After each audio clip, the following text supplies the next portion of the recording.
morning students, class 11. Today we are taking our topic number 2 of the history, that is the writing and city life, and it is very important for your upcoming exam. So I hope you are preparing very well. So in this contents we are taking as remaining part of the chapter. So today's topic is about the movement and the goods of the cities. As per our content, as we know, that is this topic is related to the how to develop the city life and how to develop the writing skill in the Mesopotamia. So this civilization is well flourished about to the urbanization. So there were some cities like Uruk-Mai, and in southern parts Babylonia was the most developed city. So what was the trade activity, what was the writing skill on that civilization?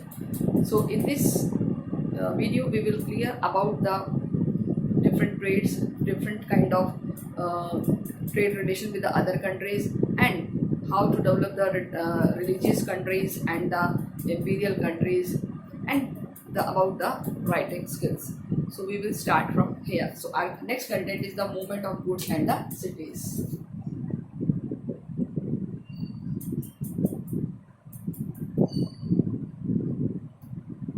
And today's topic is chapter 2, writing and the city life. Okay, so I copy the movement of goods into cities. Movements कैसे होता था? Movements of goods यानी कि जो सामान था वो एक जगह से दूसरी जगह कैसे लाया जाता था into cities. First of all हम बात करेंगे कि what kind of minerals was present on that time. So our topic is tell us that mineral resources were few, यानी कि वहाँ पर जो mineral resources थे वो few थे. Mineral resources were few मतलब कम थे. यानी कि ज़्यादातर जो वहाँ पर था फिर वो क्या था कि जो मोस्ट पार्ट लॉस्ट होता stone for tools, scales and the jewels. ज़्यादातर वहाँ क्या मिलता था? स्टोन, जिसका मेन फंक्शन था टूल्स बनाना, ज्वेल्स मतलब ज्वेलरी, और इसके अलावा एक और चीज़ थी दैट इज द सील्स. इसके बनाने के वो काम आते थे. Clear? And the wood part Iraqi date farm are popular for the not good for enough for carts. So carts wheels and the boats. और जो wood था डेट फार्म का उससे कार्ट और कार्ट व्हील्स बनाए जाते थे. कार्ट और कार्ट व्हील्स इन द बैल गार्ड, जैसे हम कहते हैं ना खिलौना गाड़ी, इस तरीके से. So we can surmise that the ancient Mesopotamia could have trade with their abundant textile, and the Mesopotamia could have traded with their abundant textile and the agriculture produced for wood, copper, tin, silver, gold, shell and various stone from Turkey and Iran. देखिए Turkey और Iran के साथ trade relations थे. Relation of Mesopotamia क्या क्या trade करते थे वो आपने देखा ही है कि like wood, copper, tin, silver, gold, shell or various stone. Clear? But much less scope of the agriculture or across the Gulf. These are the reason. देखिए क्या क्या एक्सपोर्ट करते थे, क्या क्या इम्पोर्ट करते थे. मेसोपोटामियन पीपल इम्पोर्ट करते थे टर्की से और ईरान से, across the gulf country, would, copper और एक्सपोर्ट क्या करते थे? Agriculture, cloth and textiles. तो ये हमें याद रखना है. इंपोर्ट और एक्सपोर्ट, और वो कौन कर रहा है? मेसोपोटामियन. ओके, तो इंपोर्ट क्या कर रहे हैं? दैट इज द टर्की और ईरान से लाइक अ वुड, कॉपर,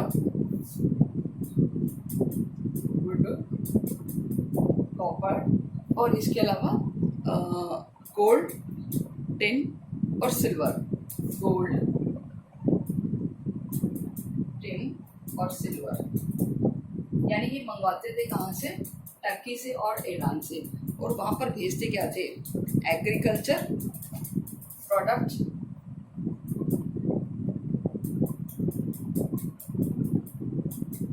और इसके अलावा टेक्सटाइल्स यानी कि क्लोथ्स के लिए. क्लियर? तो ये इंपोर्ट और एक्सपोर्ट्स करते थे.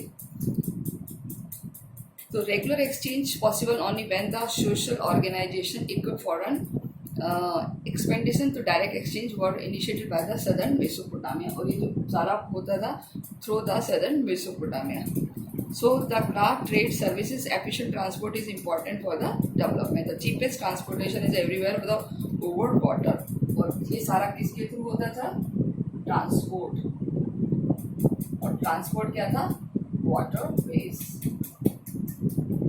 थ्रू द वाटरवेज, क्योंकि उस टाइम यही एक मोड था जो क्या बोलते हैं ट्रांसपोर्टेशन की. Clear.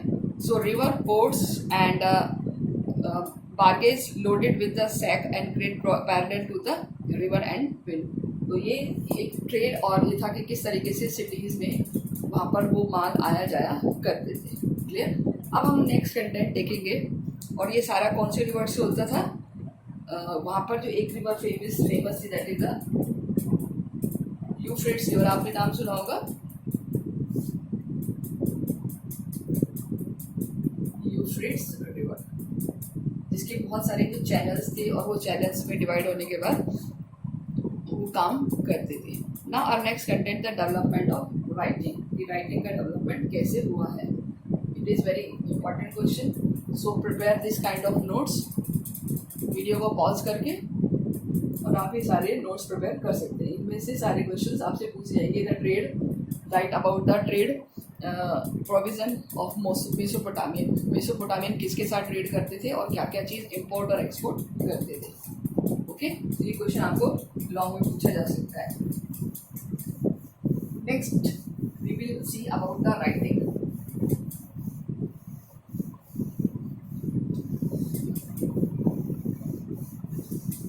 Yes, that is the development of writing. The development.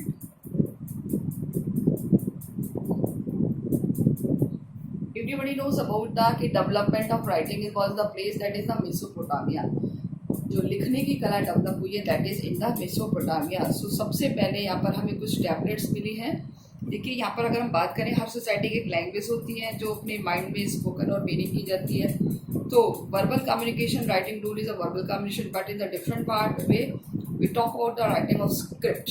So we mean that the spoken sound represented in the visible science. कुछ साइंस होते हैं, सिम्बल्स होते हैं, कुछ चिन्ह होते हैं जिसके थ्रू हम उनको इमेजिन कर सकते हैं, उसका आइडिया लगा सकते हैं. जो पहली टैबलेट, इस तरीके से इनको एक टैबलेट बोला गया है. देखिए आपकी बुक में पिक्चर्स दी हुई है. कुछ बड़ी शेप में है, कुछ स्मॉल शेप में है. तो इनके ऊपर कुछ ऐसे फिगर्स इम्प्रेस की हुई है. इसको क्या बोला गया है? टैबलेट्स. मतलब पट्टियाँ जिसको हम कहते हैं, लिखी हुई पट्टियाँ. ठीक है, जिसके ऊपर लिखा हुआ है. तो फर्स्ट मेसोपोटामियन टैबलेट कब लिखी गई है? फर्स्ट मेसोपोटामियन टैबलेट कब मिले हमें? लगभग 3200 BC के आसपास.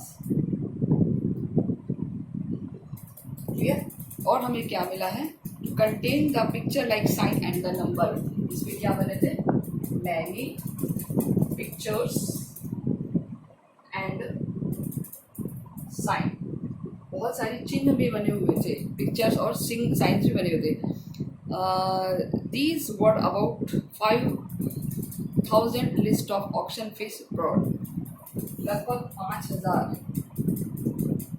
कितने चिन्ह मिले हमें, कितने सिंबल्स मिले टैबलेट पर? लगभग 5000, जिसमें ऑक्शन फिश यानी कि कुछ ऐसे ये चित्र आकृतियाँ बनी हुई है जिससे हम आइडिया लगा सकते हैं कि व्हाट दे वांट टू से, कि वो क्या कहना चाह रहा है.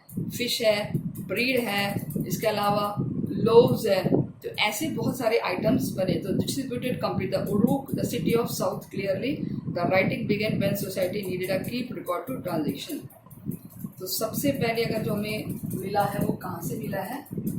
Uruk temple. Clear. Uruk temple of Uruk, the city of South clearly. The writing began when society needed to keep record of transaction. किस लिए हुआ? Keep record ऑफ ट्रांजेक्शन्स मतलब लेना देना, यानी कि जो व्यापार हो रहा है उसके क्या क्या ट्रांजेक्शन्स होंगे, किसने लिया है किसने दिया है। तो ये एक, जैसे आज तो हम लिखते हैं कि सपोज मैंने किसी को 100 रुपीज़ दिए तो मैं लिख दूँगी 100 रुपीज़, किसी ने मुझे 1000 दिए तो मैं लिख दूँगी 1000 रुपीज़, क्योंकि आज हमारे पास लिटरेसी है, आज हमारे पास डिजिट्स है, हम पढ़ना लिखना जानते हैं। बट ये उस टाइम की बात है जब केवल और केवल हमारे पास कुछ नेचुरल थिंग्स होती थी और उन्हीं नेचुरल थिंग्स को ही हमने अपना सिंबल बना करके एक दूसरे से कम्युनिकेशन और ट्रांजेक्शन शुरू किया था। जैसे ये ट्रेड का एग्जांपल दे रहे कि ऐसे टैबलेट्स मिली हैं और उन टैबलेट्स पर बहुत सारे चिन्ह बने हुए, सिग्नेचर्स, साइन बने हुए हैं, साइन मतलब चित्र बने हुए हैं, पिक्चर्स बनी हुई हैं, जो बताती है कि किस तरीके से ये ट्रेड होता था। बाद में ये बहुत सारे मिलने लगे, इसका मतलब ये था कि ये इसका जो ट्रेड बढ़ गया था वो ट्रेड के काम ये आते थे। ओके, तो हम बात करते हैं कि जो राइटिंग स्किल है वो तब शुरू हुई थी जब आपस में ट्रेड शुरू हुआ था। अब हम बात करते हैं कि किस तरीके से ये बनाई जाती थी। जैसे अब आपको वो ऐसे बता देती हूँ कि एक मिट्टी होती है, जैसे हम मिट्टी को गीला करते हैं और उसको किसी भी शेप में डाल देते हैं, तो ऐसे ये मिट्टी को गीला करते थे, उसको ऐसे लंबी फॉर्म में टैबलेट की फॉर्म में बना देते थे और उसके ऊपर पिक्चर्स बनाते थे। आपको पता है जब गीली मिट्टी होती है तो उसको किसी भी शेप में कुछ भी ड्रॉ करा जा सकता है। तो एक स्क्रिप्ट होती थी क्यूनिफॉर्म स्क्रिप्ट, जैसे हम इसको किलाक्षर भी कहते हैं, जैसे कील होती है नुकीली, उससे लिखते थे। तो गीली मिट्टी पर अगर आप कील नोक वाली चीज़ से कुछ लिखेंगे जिसकी एक टॉप बनी होती है तो आप वो उसके ऊपर इम्प्रेस हो जाएगा, फिर आप उसको धूप में सुखा दीजिए तो वो उस पर लंबे टाइम तक टिका रहेगा। तो just like this, the same technology were used by the Mesopotamian for the writing skill, for the carried message one place to another, for the trade purpose, for the information purpose। तो ये एक तरीका था। देखिए ऊपर वाले paragraph में लिखा है कि they wrote the tablet on clay and scribe would wet and pat into the size could comfortably one hand। ज़्यादा बड़ा साइज नहीं तो इतना बड़ा साइज इसको एक हाथ में उठाकर ले जाया जाए। So we have traced the wedge shape, the cuneiform sign of the smoothen। तो वो किससे लिखते थे? क्यूनिफॉर्म। क्यूनिफॉर्म एक तरीके से कीलाक्षर जिसको हम कहते हैं, क्यूनिफॉर्म।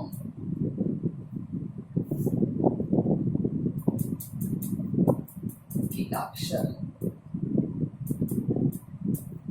जैसे कील होती है ना, कील की नोक होती है, कुछ इस तरह का उस टाइम एक लिखने का था कलम जिसको हम कहते हैं, तो वो यूज करते थे। अब देखिए cuneiform is derived from the Latin word. ये कहाँ से आया है? लैटिन वर्ड से आया है। ये क्वेश्चन आपसे एग्जाम में पूछा जा सकता है। Cuneiform is derived from the Latin word, it's meaning is the beige and the formal meaning is the shape. Okay, यानी जो इसमें दो वर्ड हैं, क्यूनस मीनिंग का मतलब है बेज और फॉर्मा का मतलब है शेप, उसको किसी पर्टिकुलर शेप में देना। ओके, सो जब इनको एक बार धूप में सुखा दिया जाता था तो ये बहुत लंबे टाइम तक मजबूत हो जाती थी, और जब कभी ये टूट जाती थी, जैसे मिट्टी होती है आखिरकार ख़त्म होगी, जब बहुत टाइम तक ये टूट जाती थी तो इनको वापस गीला करके इनके ऊपर कुछ भी लिखा जा सकता था, इनको रीशेप दिया जा सकता था।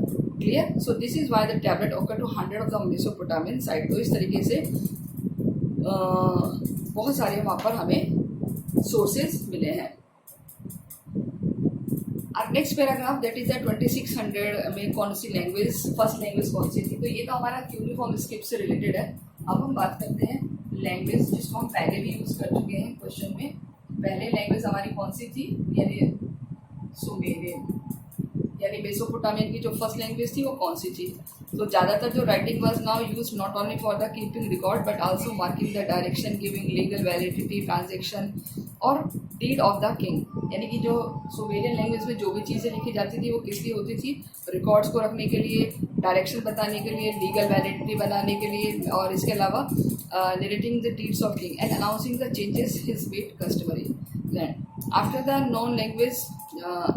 earlier the known language Mesopotamia gradually replaced after 2400 BC by Akkadian, और इसको 2400 में रिप्लेस कर दिया, रिप्लेस बाय Akkadian। ये हम पढ़ चुके हैं Akkadian, और उसके बाद अरेमाइक। Akkadian के बाद आ गई थी अरेमाइक।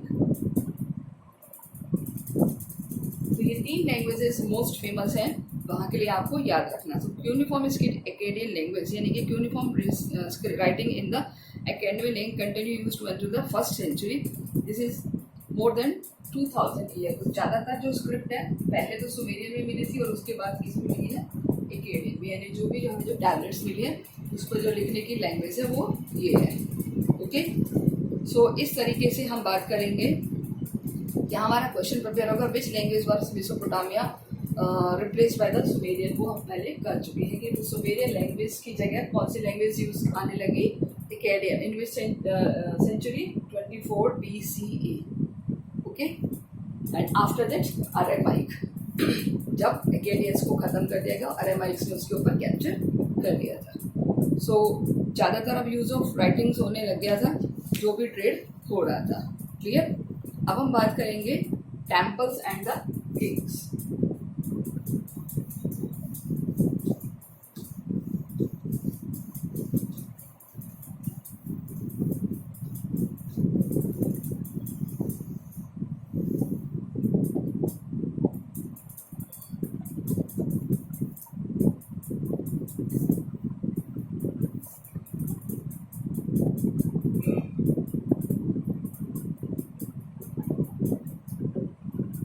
क्या क्या टेम्पल्स अभी मिले हैं, कौन कौन से राजा मिले हैं। तो सबसे पहले हम बात करेंगे 5000 BC settlements began to develop the southern Mesopotamia, यानी कि 5000 के करीब वहाँ पर बस्तियाँ डेवलप होने लग गई थी।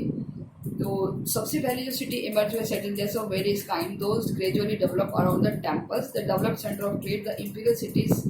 The first two kind of will be the discussed here. First city is known as the temple के नज़दीक होती थी और ये अनबेक्ड ब्रिक से बनते थे, जहाँ पर लोग रहते थे। यहाँ के जो मून गॉड ऑफ फूड थे और इनाना the goddess of love and war. देखिए ज़्यादातर जो यहाँ पर बिल्डिंग्स बनी है वो इस तरीके से किसी एक टेम्पल की शेप में, ये प्रॉपर नहीं है बट मैं आपको बता देती हूँ कि यहाँ पर टेम्पल्स डेवलप हुए हैं और उसके बाद यहाँ पर सेटलमेंट्स डेवलप हुए हैं, यानी कि रिलीजियस एस्पेक्ट्स की वजह से लोगों ने यहाँ पर रहना शुरू कर दिया है। तो जो उर था, और आपको पता है नेम ऑफ, इसको कैसे लिखते हैं, उर। क्लियर। तो नेम ऑफ प्लेस था, सिटी था, तो वो धीरे धीरे एक रिलीजियस प्लेस के रूप में डेवलप हो गया, जहाँ पर तो जो मून था, बहुत सारे देवी देवता थे जहाँ पर मून को एज अ गॉड माना गया है, मून एज अ गॉड। जो चांद है, चंद्रमा जिसको हम कहते हैं, वो उर का गॉड है। और इनाना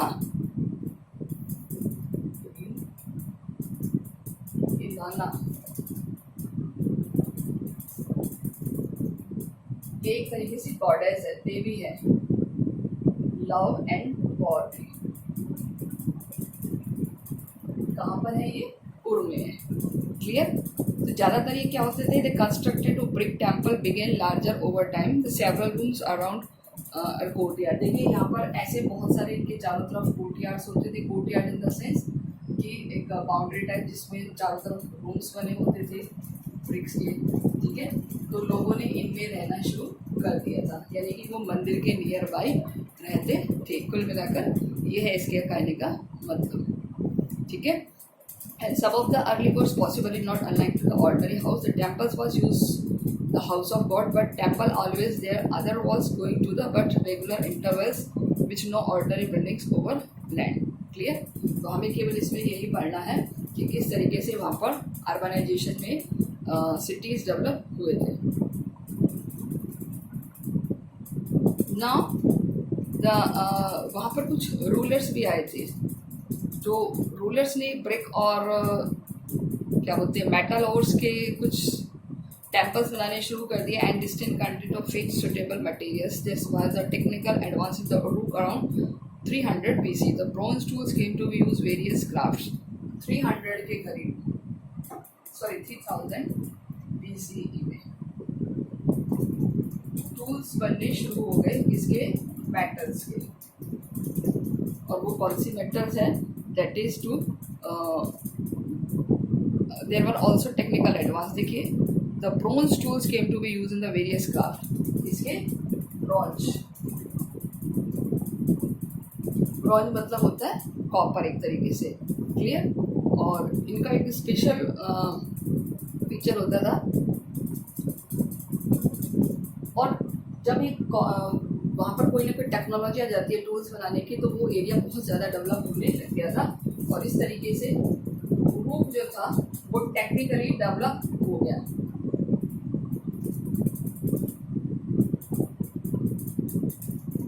क्यों? क्योंकि वहाँ पर ब्रोंज के, मेटल्स के टूल्स बनने लगे।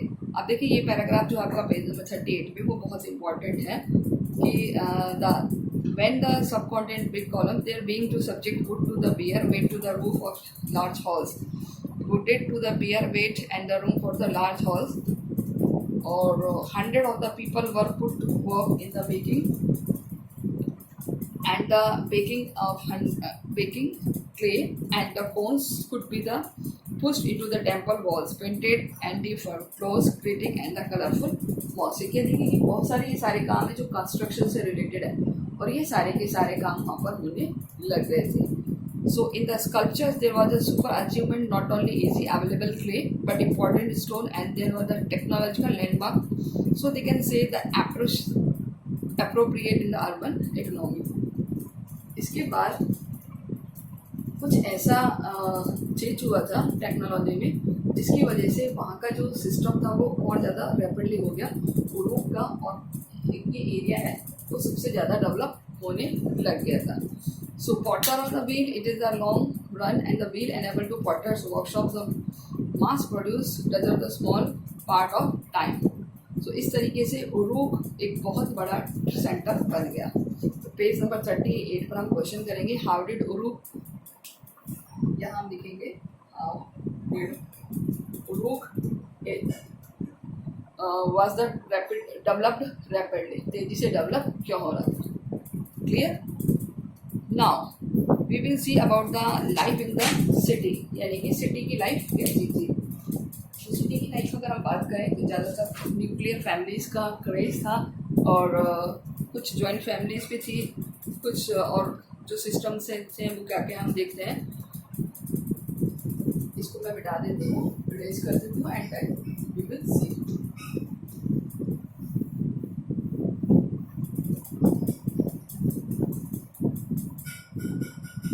Next content the city life in the city, यानी कि जो लोग शहर में रहते थे मेसोपोटामिया के, उनकी क्या लाइफ थी। तो देखिए हम बात करें कि दोनों तरह के लोग थे, अपर क्लास और लोअर क्लास। सो कह सकते हैं कि जो रिच थे वो ज्वेलरी, गोल्ड और वेसल्स, वुडन म्यूजिकल इंस्ट्रूमेंट सब पहनते थे, ठीक है। तो रिचेस्ट पर्सन वो ज़्यादातर क्या करते थे, गोल्ड, सिल्वर, और इसके अलावा वुडन म्यूजिकल इंस्ट्रूमेंट्स, इंडेटा, शेल, लेपास, लॉजल, सेरेमोनियल ड्रैगर्स, ये सारे यूज़ करते थे, ठीक है। And what is the some king and the queen would but what of the ordinary people. तो यानी कि ये इनके किस में रखे जाते थे, कि विद ब्यूरियल सिस्टम, यानी कि जब वो उनका अंतिम संस्कार होता था तब, buried at the time of buried. तो जो रिच पर्सन होते थे उनके साथ ही रखा जाता था। इसका मतलब कहीं ना कहीं हमें इसके सोर्सेज मिले हैं, और वो सोर्सेज हमें कहाँ मिले हैं, उनमें किंग और क्वीन, यानी उनकी बॉडी के साथ कुछ इस तरह के सोर्सेज थे। लेकिन जो ऑर्डिनरी पीपल्स थे वो क्या थे, कि the legal tax dispute the in tax that is the Mesopotamian society nuclear family और the married son and his family, यानी कि न्यूक्लियर फैमिली में भी लिव करते थे।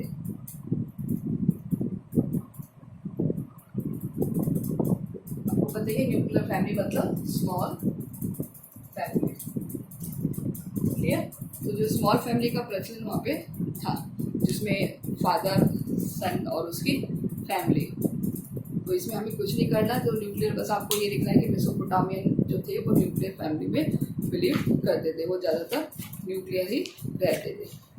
And the next content we will see कि wood was excavated in the year town planning, वहाँ की टाउन प्लानिंग क्या थी उर्द की। तो उर्द में हमने देखा सिटी था और न्यूक्लियर फैमिलीज का भी वहाँ पर फैशन था। तो अगर हम बात करें वेडिंग फेज की, gifts for exchanges the both parties get together offering the temples when her mother-in-law came to the fetch her, तो bridge given by the share of inheriting the father's house, horse, fields, यानी कि आपस में वो लेन then भी करते थे। उर्द की अगर हम बात करें so let us one of the earliest city have been excavated. Urva's town was ordinary because of the systematically excavated in the 1930. उर्द कब excavated किया है? excavated in 1930। कौन से ईयर में एक्सकवेटेड किया गया है? 1930 में। इसकी खास बात है कि वहाँ नैरो वाइंडिंग स्ट्रीट इंडिकेट, यहाँ की जो गलियाँ थी वो बड़ी कैसी थी? नैरो थी। तो जिसमें किसी भी सामान को कैरी करना, ट्रांसपोर्ट करना जो वेरी हार्ड टास्क। ओके, तो कुछ इनके बड़ी बड़ी गाड़ियाँ उनकी गलियों में एंटर नहीं हो सकती थी। सो उनको डंकी के बैक पे रखा जाता था। The fire wood have been arrive from the donkeys back. और narrow winding street and the irregular shape houses plots and also indicate and the absence of town planning, यानी कि यहाँ पर जो टाउन प्लानिंग थी, टाउन प्लानिंग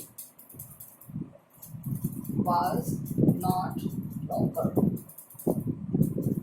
क्यों proper नहीं थी?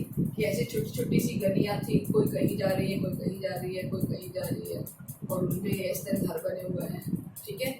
और इन गलियों में से निकलना बहुत मुश्किल हो जाता था। किसी भी हैवी अगर लोड को लेके जाते हो तो वो इजीली नहीं जा सकता था। उसको कहाँ रखते थे?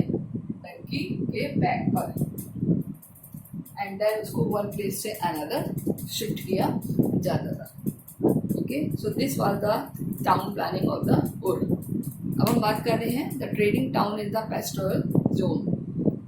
After 2000 BC the royal capital of मारी फ्लरिश्ड। द रॉयल कैपिटल कब फ्लरिश्ड हुआ है? 2000 BCE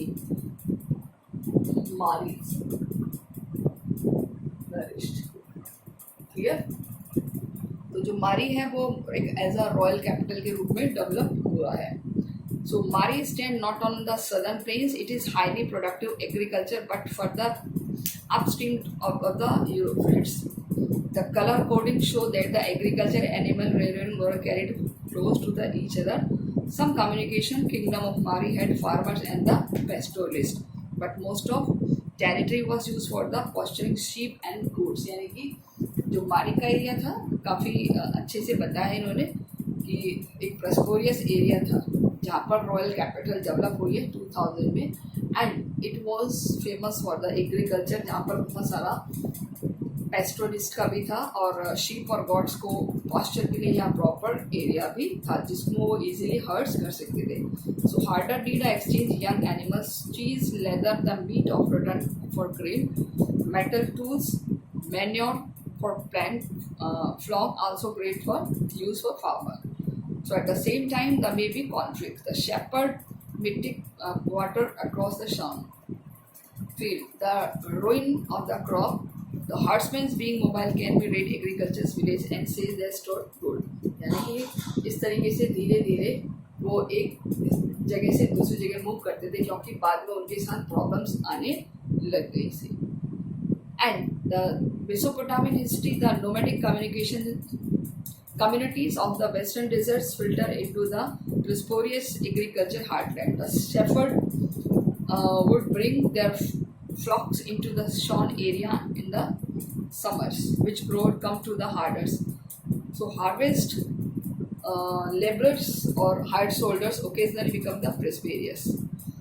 अब हम बात करते हैं this include the Akkadians, Aaronites, Abbasis and the Aranians। ये सारी की सारी वहाँ पर रूलर्स की क्या बोलते हैं एक तरीके से सोसाइटीज है। द किंग ऑफ मर्ल वर्स Amorphates were traced defect from the original inhabitant who respect not only the gods of Mesopotamia but raised the temple of Mari for the gods। कहने का मतलब है कि ये जो एरियाज थे इतने ज़्यादा डेवलप होने लग गए थे। अब हम बात करते हैं, एक और पिक्चर दी हुई है, दैट इज़ द जिमरिम। जिमरिम एक किंग है वहाँ का, और जिमरिम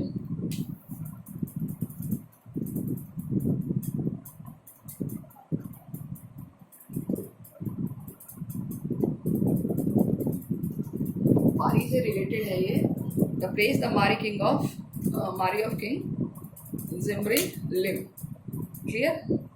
ये एक रेजिडेंस एरिया है जहाँ पर रॉयल फैमिली रहती थी। The hub of administration, the place of production specially the precious ornaments. ठीक है, तो आपको ये याद रखना है। एंड लास्ट हम फटाफट से देख लेते हैं हमारा मेसोपोटामिया ने हमें क्या दिया है। आपको पता है साइंस और मैथमेटिकल सेक्टर में जो है वो सबसे ज़्यादा डेवलप किया है, और यहाँ पर जो तेज़ी से डेवलप हुआ है यहाँ का एक एपिक है, that is the Gilgamesh. It is a